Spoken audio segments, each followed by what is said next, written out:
Hello বন্ধুরা, শ্রীশ কিচেনে তোমাদের স্বাগত। কেমন আছো সবাই? অনেক দিন পর আবার আমি এলাম তোমাদের জন্য একটা নতুন নতুন রেসিপি নিয়ে। তো আজকে বানাচ্ছি মাছের মাথা দিয়ে মুড়ি ঘন্ট। তো এই রেসিপিটা অনেক দিনের আমাদের বাঙালিদের খুবই পুরনো ঐতিহ্যবাহী রেসিপি।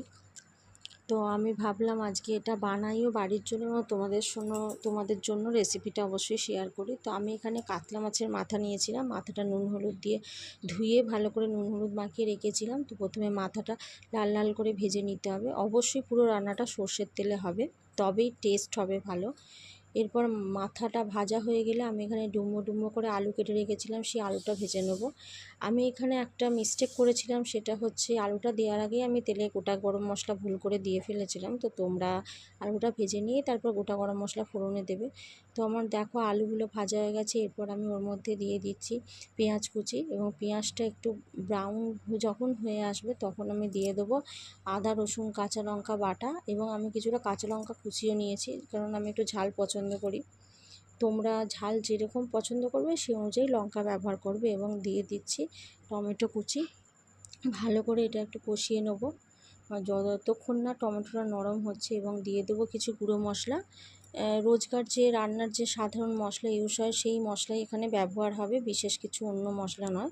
নুন হলুদ লঙ্কা গুঁড়ো জিরে ধনে গুঁড়ো এইটুকুই। তো ভালো করে যখন দেখো কষানো হয়ে গেছে, তেল ছেড়ে দিয়েছে মশলা থেকে, টমেটোটা নরম হয়ে গেছে, তখন আমি আগে থেকে গোবিন্দভোগ চাল ধুয়ে একটু ভিজিয়ে রেখেছিলাম, সেই চালটাই দিয়ে দেবো। এবং দিয়ে দেবো ভাজা আলুগুলো, দিয়ে ভালো করে মিশিয়ে নিতে হবে। তো এই রান্নাটা এতই ভালো, এত সুন্দর রান্না। তো অনুষ্ঠান বাড়িতেও আগেকার দিনে তো খুবই এই রান্নাটা হতো, এবং বাড়িতেও একটু ভালো খাওয়া দাওয়া হলে বা কোনো কিছু একটু আয়োজন হলে সেখানেও খুবই করা হতো। এখন তো দেখতে গেলে এই ধরনের রান্নাগুলো প্রায় কমেই যাচ্ছে। তো আমি এরপর মাছের মাথাটা দিয়েও ভালো করে কষাবো, এবং আর একটু আমি সামান্য নুন দিয়ে দিলাম। আমার মনে হলো নুনটা একটু কম হতে পারে।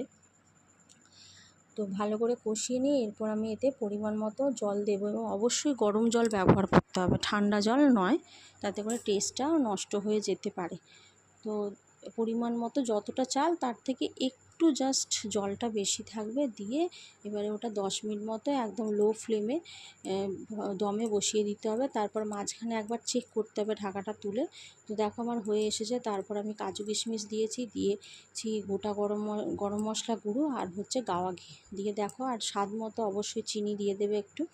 দেখো আমার এখানে একদম রেডি এই মাছের মাথা দিয়ে মুড়ি ঘন্ট। কেমন লাগলো তোমাদের রেসিপিটা অবশ্যই জানিও। Thank you.